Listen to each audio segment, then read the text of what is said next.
आपल्या सर्व महायुतीच्या नेत्यांबरोबर आपण एवढ्या मोठ्या संख्येने या संदीपान भुमरे यांच्या फॉर्म भरण्याच्या रॅलीमध्ये एवढ्या मोठ्या संख्येने ही रॅली पहिल्यांदा मी बघितलेली आहे आणि त्यामुळे संदीपान भुमरे यांचा विजय पक्का आहे. No Khaire only Bhumre.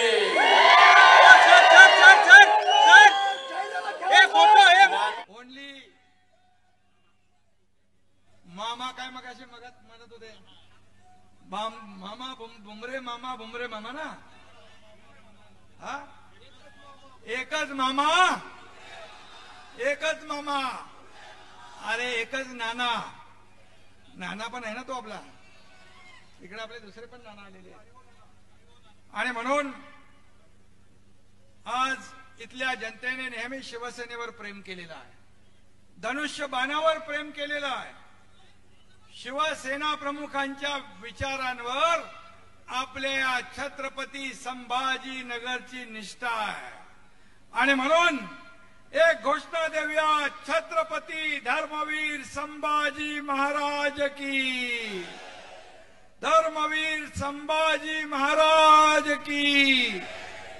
आणि म्हणून गेल्या वेळी थोडी गडबड झाली परंतु यावेळेस दोघांच्या भांडणात तिसऱ्याचा लाभ नाही. आपल्या धनुष्य बाणालाच लाभ होणार आणि महायुती या ठिकाणी प्रचंड मताधिक्याने विजय होईल. खरं म्हणजे ही लढाई जी आहे ही निवडणूक फक्त संदीपान भुमरे यांची नाही. ही निवडणूक फक्त संभाजीनगरची नाही. ही निवडणूक आपल्या देशाच्या विकासाची आहे. या देशाच्या प्रगतीची आहे आणि आदरणीय प्रधानमंत्री नरेंद्र मोदी यांना तिसऱ्यांदा प्रधानमंत्री बनवण्याची आहे.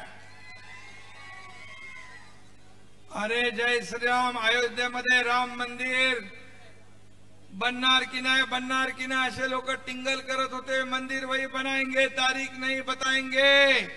मोदीजींनी मंदिर पण बांधलं, तारीख पण सांगितली, उद्घाटन पण केलं. आणि म्हणून या देशाला पुढे न्यायचं असेल, या देशाची प्रगती करायची असेल, या देशाचा विकास करायचा असेल तर आपल्याला कोण पाहिजे? मोदी आणि राहुल गांधी यांच्यामध्ये तुलना केली तर माणूस झोपलेला असताना स्वप्नात देखील काय म्हणेल? मोदी मोदी मोदी. कारण त्याने 10 वर्षाच्या काळात एकही सुट्टी न घेणारा प्रधानमंत्री कोण? गरम झालं की थंडगार हवा खायला परदेशात जाणारा कोण? मग कोणाला निवडणार? अरे 10 वर्षात एवढं हिमालय एवढं काम केलंय जे 50-60 वर्षात काँग्रेसला जमलं नाही. मोदींच्या कामाची उंची जर बघितली तर एक हिमालय एवढी आणि काँग्रेसचे 50-60 वर्षाची उंची टेकडी एवढी. कोणाला मतदान करणार? आणि म्हणून आपल्या देशाचं नाव आज जगभरामध्ये आदराने घेतलं जातंय, रोशन केलं जातंय. आज कोणी आपल्या प्रधानमंत्र्याला बॉस म्हणतो, कोणी गळेभेट घेतो, कोणी वाकून नमस्कार करतो. 11व्या नंबरची अर्थव्यवस्था 5व्या नंबरवर कोणी आणली? मोदीजींनी. आता 3ऱ्या नंबरवर आणणार आहेत. आणि म्हणून देशाच्या विकासाची ही लढाई आहे. आणि म्हणूनच आपल्या बाळासाहेबांची काय घोषणा होती? गर्व से कहो हम. आणि म्हणून एकच विचार, एकच पुकार आणि हिंदुत्वाचा जय जयकार या संभाजीनगरमध्ये घुमघुमल्याशिवाय राहणार नाही. आणि म्हणून त्यामुळे अब की बार मोदी सरकार आणि नहीं फिर एक बार मोदी सरकार, अब की बार अरे 400 पार. त्या 400 मध्ये संदीपान भुमरे नंबर 1 ला पाहिजे ना.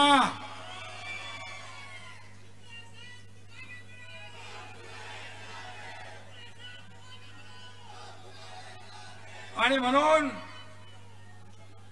2014 पूर्वी जर आपण पाहिलं तर या देशामध्ये दंगली, बॉम्बस्फोट, घोटाळे, भ्रष्टाचार होत होते. 2014 ला मोदीजी प्रधानमंत्री झाल्यानंतर एक तरी बॉम्बस्फोट झाला नाही. तर पुण्यात बॉम्बस्फोट, दिल्लीत बॉम्बस्फोट, मुंबईत बॉम्बस्फोट, सगळीकडे बॉम्बस्फोट. आणि त्या बॉम्बस्फोट मध्ये ठराविक जातीची, धर्माची लोक मरत होती का? सगळे लोक होते त्याच्यामध्ये. आणि म्हणून 2014 नंतर दहशतवाद्यांनी हिंमत नाही केली एकही बॉम्बस्फोट घडवण्याची, कारण त्यांना एक धाक होत्या, जरब होता. 370 कलम हटवलं. काश्मीर आपलं नंदनवन, आपल्या देशाबरोबर जोडणारं काम मोदीजींच्या नेतृत्वाखाली गृहमंत्री अमित शाह साहेबांनी केलं. आणि म्हणून काही लोक म्हणाले काश्मीर पेटेल, दगडफेक होईल, बॉम्बस्फोट होईल, जलेगा, अमका होएगा, धमका होएगा. काय झालं? अमित भाईने बरोबर चावी लावली आणि काश्मीर आपल्यामध्ये आज विकासाचं द्वार खुलं झालंय. आज काश्मीर हे आपलं नंदनवन आहे. आणि म्हणून असं काम करायची हिंमत दाखवली का 50-60 वर्षामध्ये? आज कोणीतरी तो पोपादरा, काय पादरो कोण आहे, सोपादरा, काय सॅम पित्रोदा, सॅम का मॅम, तो म्हणतो काँग्रेसचा माणूस आहे तो लीडर. तो म्हणतो माणूस ज्याची संपत्ती आहे आणि त्याचा मृत्यू झाल्यानंतर त्यातली अर्धी संपत्ती सरकार जमा करायची. अरे तुम्ही तर आता आले पण नाही अजून. तुमचा डोळा त्या गोरगरिबांच्या संपत्तीवर का? एक तर देशाला लुटणारे तुम्ही, 50-60 वर्ष देशाला खड्ड्यात घालणारे तुम्ही. आज मोदीजींनी 10 वर्षात देशाला एवढ्या उंचीवर नेऊन ठेवलंय. आणि जे गोर गरीब जनतेला मदत करताय, गरिबी हटाओ म्हणणारे काँग्रेस, गरिबी हटली का? गरीब हटला. गरिबी नाही हटली, परंतु मोदीजींनी 25 कोटी लोकांना गरिबी दारिद्र्य रेषाच्या वर काढलं. 80 कोटी जनतेला मोफत राशन देण्याचा निर्णय 5 वर्ष पुढे लागू केला.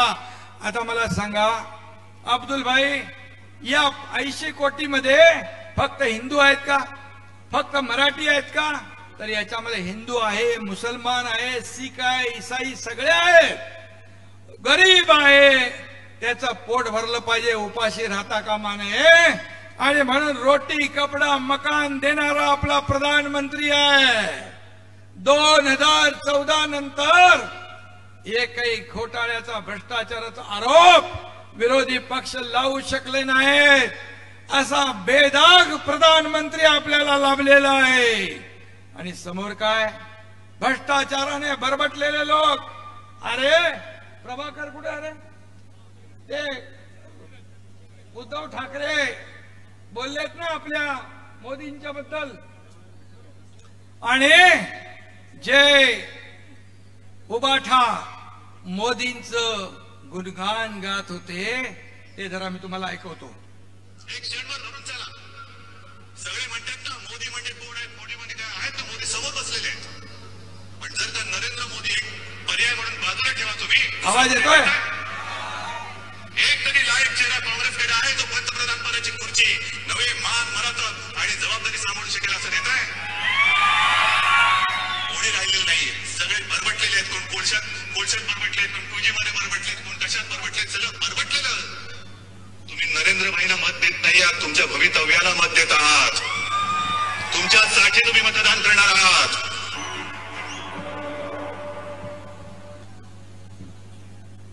हे बघितलं? आता बघितलं? आता मोदींच्या नावाने खडे फोडणारे कोण? सरडे रंग बदलतात, पण एवढा फास्ट रंग बदलणारा सरडा या महाराष्ट्राने पहिल्यांदा पाहिलाय. अरे काय बाप 1 नंबरी, बेटा 10 नंबरी. अरे रोज आरोप आरोप आरोप. अरे हा शेतकऱ्याचा मुलगा एकनाथ शिंदे मुख्यमंत्री झालाय, तुम्हाला तेव्हा दिवसापासून पोटसूळ उठलाय, हजम होत नाही. आणि म्हणून तुमच्या एकनाथ शिंदेला काही मिंदे म्हणतात, नीच म्हणतात, निर्लज्ज म्हणतात. तुम्हाला पसंत आहे? हा शेतकऱ्याचा मुलगा आहे. ही शिवी मला नाही, या शेतकऱ्याला, तमाम शेतकऱ्यांच्या मुलांना, शेतकऱ्यांना दिली आहे.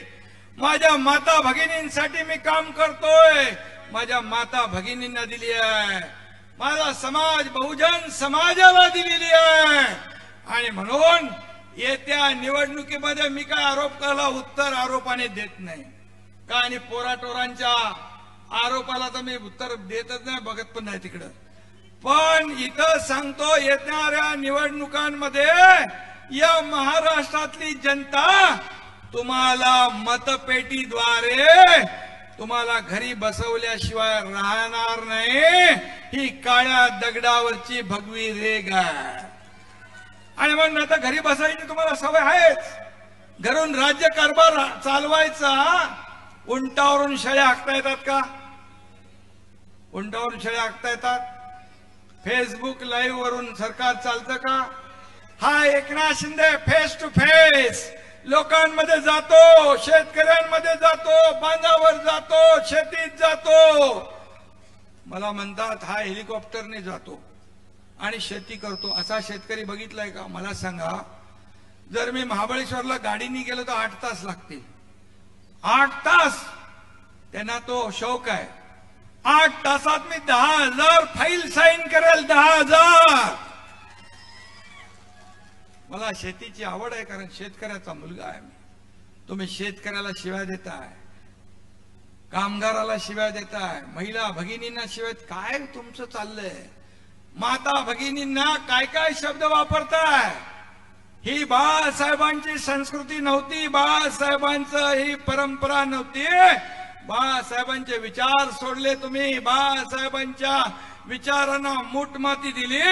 स्वतः खुर्चीसाठी 2019ला तुमच्या तमाम या महाराष्ट्रातल्या जनतेच्या पाठीत खंजीर कुणी खुपसला? तुम्ही छापला, खुपसला. मग बैमान कोण? विश्वासघातकी कोण? आम्ही तर शिवसेना वाचवण्याचं काम केलं, धनुष्यबाण वाचवण्याचं काम केलं. म्हणून अभिमानाने आज तुमच्या हातात धनुष्यबाण आहे. आणि म्हणून शिवसेनेचं खच्चीकरण थांबवण्यासाठी आम्ही निर्णय घेतला.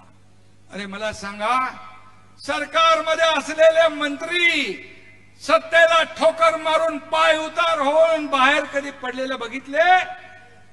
आम्ही पडलो या महाराष्ट्रासाठी, या गोरगरिबांसाठी, या शिवसेनेसाठी. आणि म्हणून आज तुम्ही एवढ्या मोठ्या संख्येने उपस्थित झालात.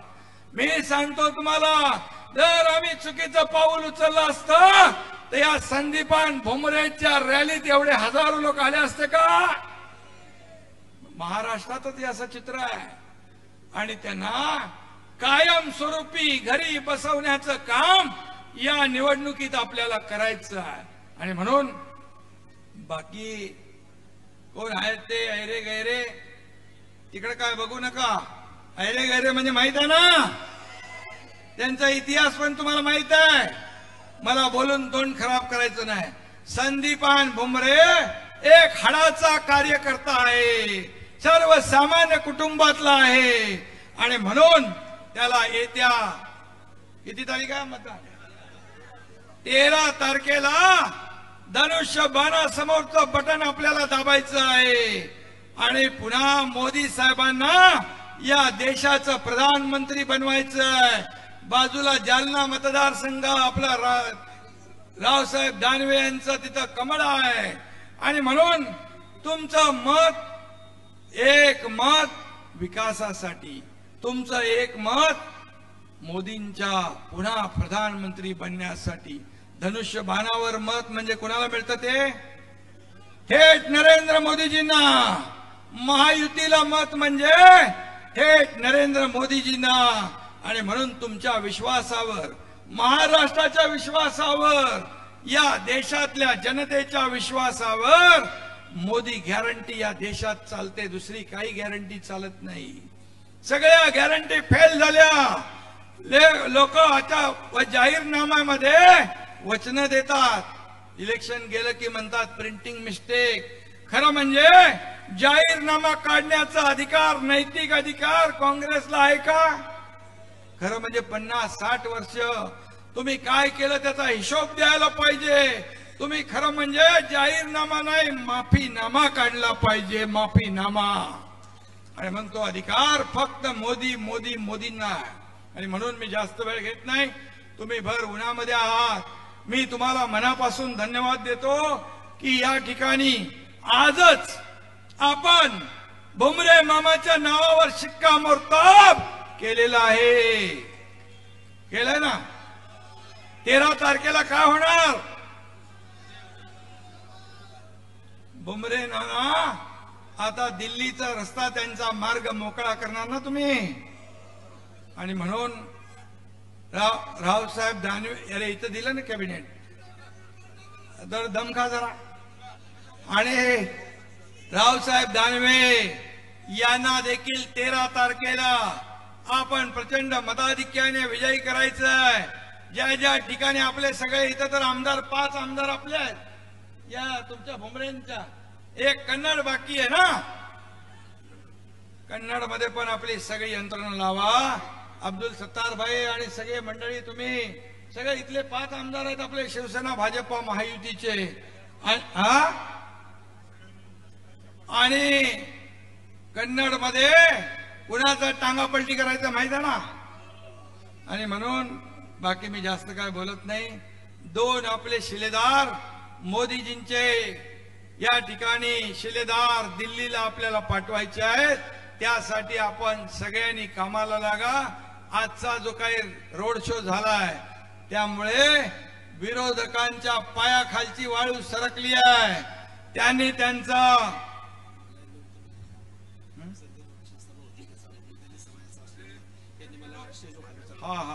हे असेच आहेत. अरे बाबा, हे दलित लोकांना असंच करतात. त्यांच्याकडे काही प्रेम वगैरे नाही, फक्त वोट बँक म्हणून वापरतात. दलितांना पण आणि मुस्लिम लोकांना पण फक्त vote bank, vote bank. Vote मिळाला की तुम कहा के हम कहा के. आणि म्हणून तुम्ही जे विनोद बनकर, संजय राऊत आणि त्यांचं काही नाव कशाला घेऊ, आणि खैरे होते, यांनी तुम्हाला स्टेजवरून खाली उतरलं. हा दलितांचा अपमान करणारे हे लोक आहेत. आणि म्हणून दलित बांधवांना देखील मी विनंती करतो, यावेळेस तुम्ही महायुतीला प्रचंड मताधिक्याने विजय करा. आणि पुढचे 25 वर्ष या देशाचा विकास, या ठिकाणी या देशाची प्रगती करणाऱ्यांच्या हातात देशाची सत्ता द्या.